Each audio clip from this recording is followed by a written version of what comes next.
Greetings, fellow humans. Welcome to the Brandon Lunch Bunch. We're a group of business owners and professionals in Central Florida, and we're getting together to share tips and ideas on doing business in these stay-at-home COVID times.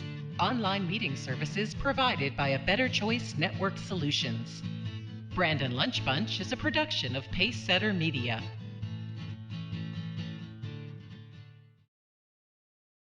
Greetings and welcome to Brandon Lunch Bunch. I'm Dave Lobig, your host today. I'm going to be talking about how to record yourself with OBS Studio so you can practice being on video. And we have our panelists today. Yovi, could you please introduce yourself? Yes, good morning. I am Jovi Fermin, realtor with Charles Rothenberg Realty, and today I will talk about open floor plans. Are they a thing of the past? Thank you. Mac. Hey, good afternoon, everybody, or good morning. We're still at that stage. Anyway, I am Mac with the Principal Financial Group, and I'm going to talk today about a little bit of math, but don't get scared. It's called the Rule of 72. Thank you. And Jovi, you're up first. Take it away. Thank you so much. Well, who likes open floor plans? Well, I do. I actually own a home that is an open floor plan. Well, some experts think that because of COVID-19, demand for open floor plan could drop. Open floor plans is a design trend that have dominated the real estate over the past few decades. The great room in an open floor plan combines the family room, the dining room, and the kitchen into one giant space and encourages families to spend time together. But as entire families scrambled to work and homeschool during the COVID-19 pandemic, they have found it difficult to concentrate in single vast open spaces. And some homeowners are calling for the walls to come back. Even as the pandemic related restrictions are lifting, it appears that the work from home trend is here to stay. And also the rise in working remotely is prompting more household families to reconsider the popular open floor plan. Some of the complaints we've heard include poor sound quality and echoes, dull lighting, lingering cooking smell. Well, if you're baking bread, that's a great smell. Fried fish, not so much. And also a lack of private spaces for video calls. Like in my space, I work in my kitchen nook. Some experts predict that the homes will have a significant lifestyle change post COVID-19, as the owner will start moving back to more traditional homes with cemented room like office room, exercise room, and also a separate in-swing room for parents, like for your parents, if you don't want them in a care facility anymore. Regardless, the open floor plans homes are still selling, and they are still high on many buyers' must-have list. The pandemic could probably just influence few buyers to be more aware of the smaller, more private spaces within the open home plans.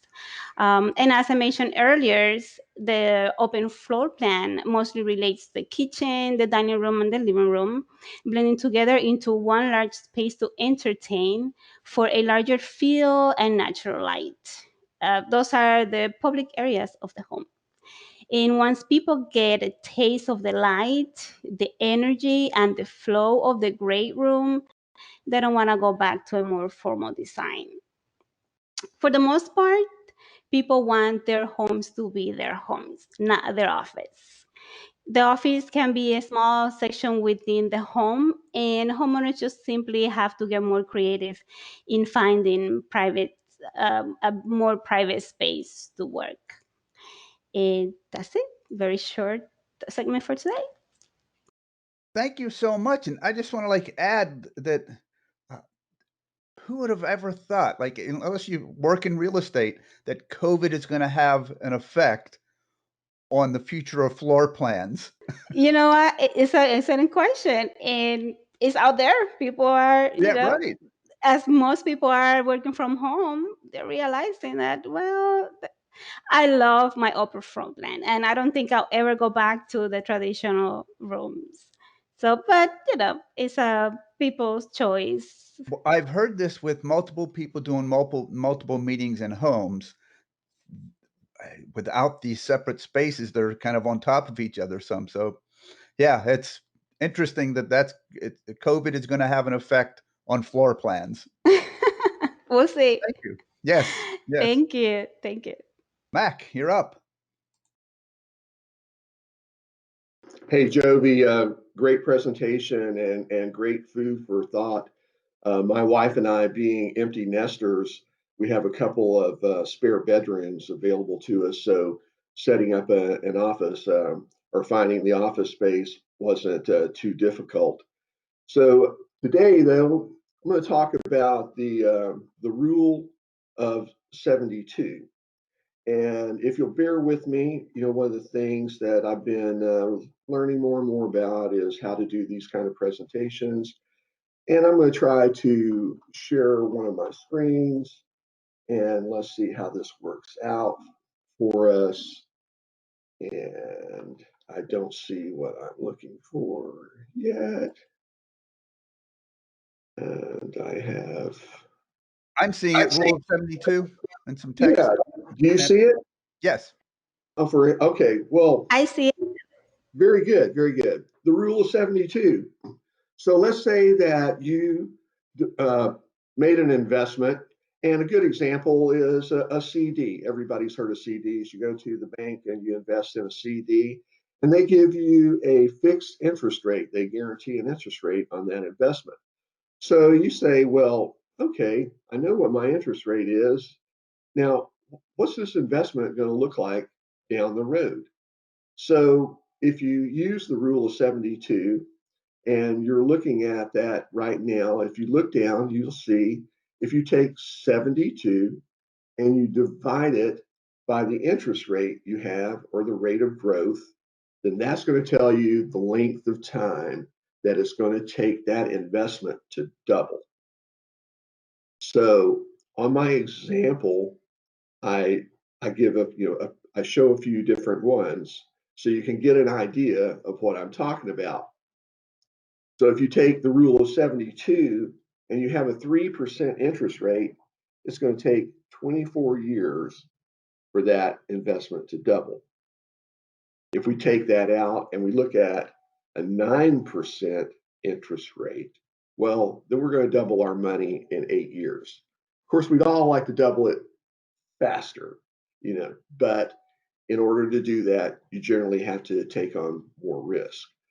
So using the rule of 72 can just give you a idea what length of time it'll take your investment to grow. Mac with the Principal Financial Group. Thank you, sir.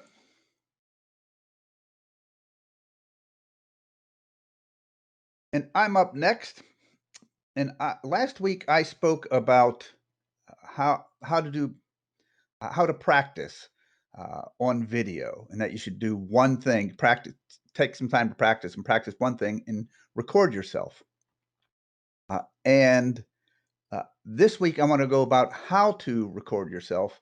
I'm going to share my screen also. Now, this is assuming you have OBS set up already with a camera and, by the way, also a microphone. Now, for meetings like this meeting, the microphone goes directly to the meeting software, then out to the internet. You don't need the OBS. You don't need the microphone in OBS, but for recording in OBS, you need the microphone turned on and showing some levels right here. So this is assuming you're all set up with OBS. There's other videos out there on the internet for how to get cameras hooked up and all of that. A few settings first before you start recording yourself. You can find settings under File, Settings. It's always under File, Settings. It's also here on the Controls panel, Settings. Since the control panel can be turned off and on, or it can be moved, it might not always be right here. If it is, click on Settings and open up the settings. then output. And in case you see this is advanced under output mode, advanced. It might be set to simple for you to start with. Go to advanced. And here's the two settings under recording. Go to the recording tab. Recording path, that is where the files are going to be saved. When you record yourself in OBS, it will save the file somewhere on your computer. It will be at this location. You can also click browse, find a place to save it if you want to save it somewhere differently. Or just use the default or whatever's in here. That's where you'll find your file afterwards. The next thing to pay attention to is the recording format. MKV takes another step afterwards to process the file in order to use it and see it. For our purposes, change to MP4, then the file is readable as soon as you record it. And for our short 1-minute practice videos, MP4 works. Click apply and OK. Now you're set up. When I click record, OBS will start recording everything in here as well as the sound that's coming through the microphone. And it's real easy then. Over here, start recording. OBS is now recording everything that's in the preview panel here. Blah, blah, blah. Do whatever practice you want to do. Then stop recording. And then out here in the, in this case, I call it OBS output folder. There's an MP4 file, which is the file I just recorded seconds ago. That's the quick of it. To do some practices, set up OBS software, get your camera and microphone hooked up, a few settings changes that I just explained, click start recording. You have a recording and you can practice and review those practice files. That's the quick of it. Next week, I will be talking about these profiles, because if you want to start recording higher resolution files that are to be used for editing afterwards and things like that, real work files, if you would, you might want to change some settings. So I'm going to go over profiles next week and how to use those to switch from meetings to high resolution recording files. That's it. As I say every week, remember to get up and exercise. I've been working at home for 20 years. It's easy to sit here and not move. So get out there, get some exercise, and stay healthy. The next Brandon Lunch Bunch, let me bring that up here, is next week, Thursday, June 25th, 11 a.m. Thank you so much for joining us. Thank you to my panelists. We'll see you then.